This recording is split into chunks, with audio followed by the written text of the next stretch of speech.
I want to say hello to you from the truck somewhere in Pennsylvania.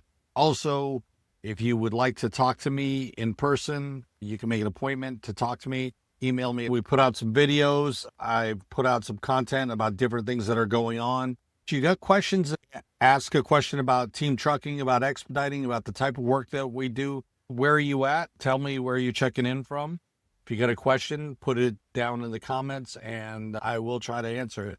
I've been gone for a while and back now on the road. Been back for about a week now. Tomorrow to be a week.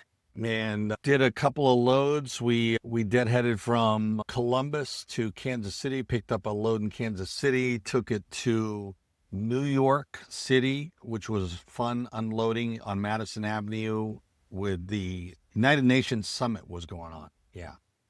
Everything, it was black cars like crazy, sedans over like crazy. And it was a street side unload, one crate, 375 pounds, big crate though. And they got it off really fast. See, I think it is the lights. Maybe they're too bright. That's a lot better. Yeah, it was just too bright. What was going on? Does FedEx do anything for deadhead miles? Everything is negotiated. FedEx, there is no forced dispatch. So if you are, when they call to offer you a load on, or they send you a load, you have to take into consideration, you're figuring out all miles. So anytime you're looking at a price, you're always looking at all miles. You're not looking at just the loaded miles. So if the price is not good for all miles, then you can negotiate that price. You can ask them for more money. What's the lowest and highest paid drivers you've seen expediting? The logo is really low. The highest paid drivers is $100,000 per driver in a year, $200,000. That is not normal. But you asked what is the highest. I've seen people do $30,000 each and don't work. They don't stay around long. The last fleet owner didn't pay us. There's a video that I did about transparency and clarity in between the carrier and the truck, and the carrier and the drivers, and the fleet owners and the drivers.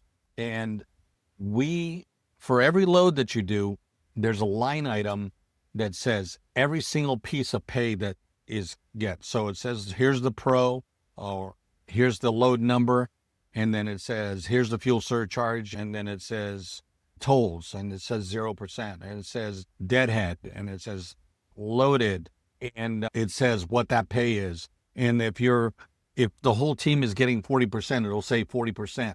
If it's each driver, then it'll say 20% per driver, and it shows exactly how much that paid out to the truck, and exactly how much you get of that. If there's hazmat pay, it shows hazmat. If there's geolocation pay, anything that is on that pay, it is line item. If there's 10 different items, you're going to see 10 items.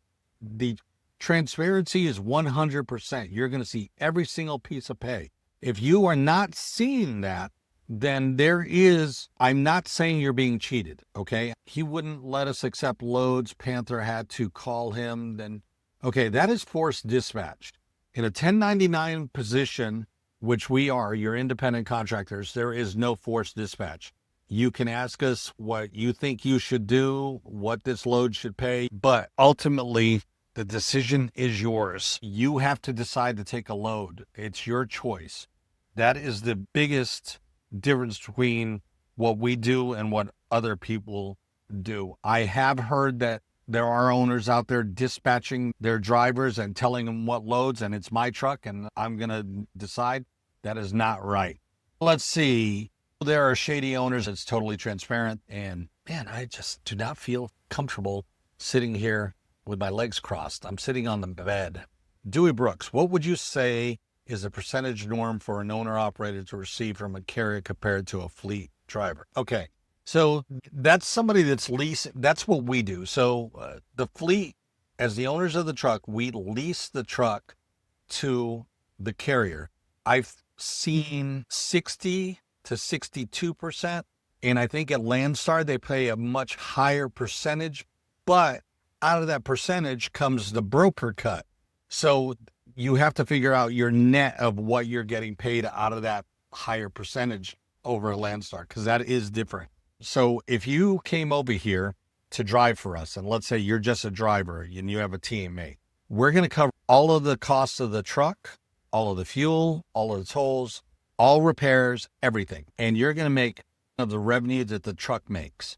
Now, the truck is going to get paid a fuel surcharge and a tolls. That is also going to be very transparent, because when you get the load breakdown, when it's presented to you, it says this much is fuel surcharge and it says this much is tolls. You do not get a percentage of that because we are paying the tolls. So you're going to know the net on that load right then. So let's say it's a $2,200 load, right? And there's a $200 in fuel surcharge. The net is $2,000. The team gets 42% of that, which is, right? It's $840 of $2,000. Now, it can be $840 to the team, $840 to the LLC, depending on how they're getting paid, or it could be $420 per driver. Landstar, 62% to the truck, 62% to the truck. There you go.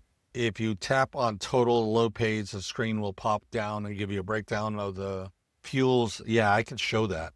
I could actually show that. Now, I just picked a load at random. Save the photos. Okay, so I'm going to show you this. I don't know if we can see this. There is the pay detail. So when you pay I happen to use 600 miles, but for 340 loaded miles, one piece, 300 pounds. See where it says the fuel surcharge, $47.38. That's on your deadhead. On the loaded miles, it's $162.04. The pay for deadhead is $75. It's a flat. And then this is what they're offering. The ACC is additional pay.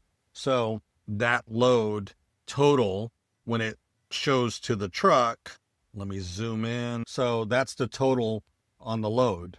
And then, like I said, this is the breakdown of that amount. If you add all those numbers up together, they will come out to $1,087.77. That's just the top load that was on there. What is the law now about getting your CDL? You have to take a class. Yes, you have to take a hazmat class. There are online classes for the endorsements for hazmat, and for the tanker, it's still a written test, so you have to go in and take it. So if you're not DOD, you can still make great money. I'm still out here driving, and I've been doing it over 10 years, and I don't get paid any different because I'm a partner in the business. I make exactly the same as every single driver makes. Yes, you can still make great money without DOD. Absolutely. It's not a carrier. It's not a fleet that does DOD loads. You have to be approved as a driver to do DOD loads. It's not something that we do. The driver has to be approved themselves. Good way for a contractor driver to figure out what they are going to make off a load. Absolutely. Shendel says you can make great money at FedEx and Landstar. They are both geared differently. That's my experience and opinion. I'll talk to you in 90 days, Shendel. See. DOD is not a huge moneymaker. It helps you get out of some obscure places. I love it when people give information that I don't. 42-page online application for DOD. Elder and Sharon, my Portuguese people, we're doing a little bit of questions and answers. Shout out to all of you guys. Trying to get as many questions as I can answered for you. If you want to email me, you are interested in doing this and you're watching this, email me and you can set up an appointment to talk to me. I've been to some places where they've let me on, and I've been to other places. Yeah, Yellowstone isn't letting you in. Neither is Yosemite. They're not letting you in. But there's other ones that you can drive through and you're okay. Some of them, if you got in, you wouldn't be able to park. That's true. So I work for Panther, drive a van. Welcome to the channel, Mooch Man. Thanks for coming in. Appreciate it. If you ever want to hit me up on this email, and if you ever want to do an email, we can sit there and talk about that. That squid man, I'm going to show y'all something. You think it's funny. I'm going to tell you something. This is the stinkiest stuff. Prepared shredded squid. It's dried squid. And he was eating this, and I walked in the truck, and it smelled like a 5-year-old fish market. Oh, my God, it was horrible. And I love fish. But, man, are we allowed to put our own CB in a truck? Yeah, of course. It's just, they're all pre-wired. This one is wired for it. I just haven't put one in. Shendel, he talked about the smell. LOL, he was complaining about it on the phone. Yeah, we got a little graphic on that conversation. I can't do that on YouTube. Yeah, that smell was pretty horrible. Johnny, yes, we allow personal CVs. Several teams do that. Yep. As a matter of fact, Danny Smith, who's in here, runs a ham radio out of his truck. And he's a ham operator. And there's all sorts of things that you can do to increase the strength on these things. And I just don't know enough about CBs. And I've never cared enough to go drop $300 or $400 on a really powerful CB radio, or to buy it. I guess it's called a tuned radio.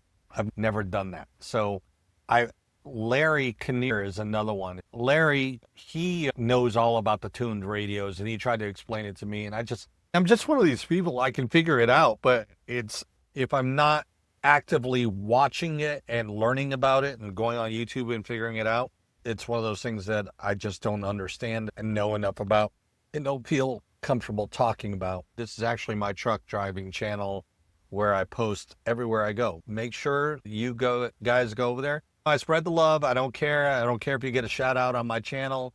I don't know what his content is like, so I want to put that out there. If you go over there and you don't like it, it's your own fault. You can always, but I'll put him back up. There he is, Mooch25, truck driving across the country. Check out his channel. I will. Cool. All right. So let's go back to this. There we go. Let's see. Frank, our parts finally came in from Freightliner to get the truck fixed from accident. Took 7 months. We just had a team have to switch from one truck to another, and it was because reefer parts are going to be 6 to 7, 8 months on back order. So yeah, I feel your pain. Tyler, okay, we're on our way to deliver. Me and my wife been watching you since 2000. Thanks for everything you do. Drive safe. Thanks, Tyler. Have a safe delivery, and we'll talk to you soon. You're $2,000 for a CB? Man, I am going to keep this. I am not going to say what it would have to do. I'm sorry. I'm a CB freak. I got to have it. Oh, and Johnny, that's cool. Maybe you can, I would spend, from what I understand, you got to change out the coax, and then you got to put a different antenna setup and everything like that. And I just too lazy to do it. I haven't noticed. They might be able to tell me what lane to get in and stuff like that, but I haven't noticed any difference without it. This truck doesn't have it, and I haven't noticed any difference without it. What if you just did a DOT and it's good for 2 years? Do you have to do it again with FedEx and Panther? I do know Panther's using Concentra. Panther, depends on how old it is. If it's longer than 3 months, I think they're going to make you do it again. FedEx will honor whatever the expiration date is on your DOT physical. I've enjoyed doing the minor league baseball teams when they come across your C-Link. We haul baseball equipment. Whenever you're changing carriers, you're going to have to get a drug test regardless. Panther, it just depends on how old it is. Bandit Trucking. Hey, Frank, do you operate your drone much anymore? No, actually, I don't. I've got two Mavic Pros, and I'm thinking about, they're coming out with something new. No. Short answer, no, I don't. It's a bunch of money spent that's just sitting there. All right, now let's see. Hey, Frank, you can get drones for a lot cheaper than that, Donna. You can a really good drone for about $500, really good. If you're spending $3K, you're getting a very high quality. Jacob Bushmeyer, hi, Frank. Yes, randoms do happen. That's a good idea. Let me put that in my notes for a video, because that's a good idea for a video.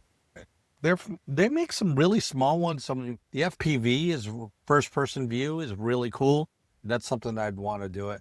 If this is something you think you'd want to do, you want to ask me a question, email me. I'm going to wrap it up. So good night, everybody. Stay safe out there. We'll see you guys soon. See you on the next one. Good night, everybody. Thank you for tuning in. Bye.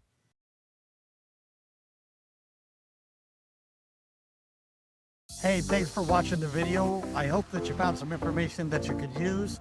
If you're interested in more videos like this, check out this video right here. And if you're interested in expediting or trucking, or you have any questions, make sure you check out the link below.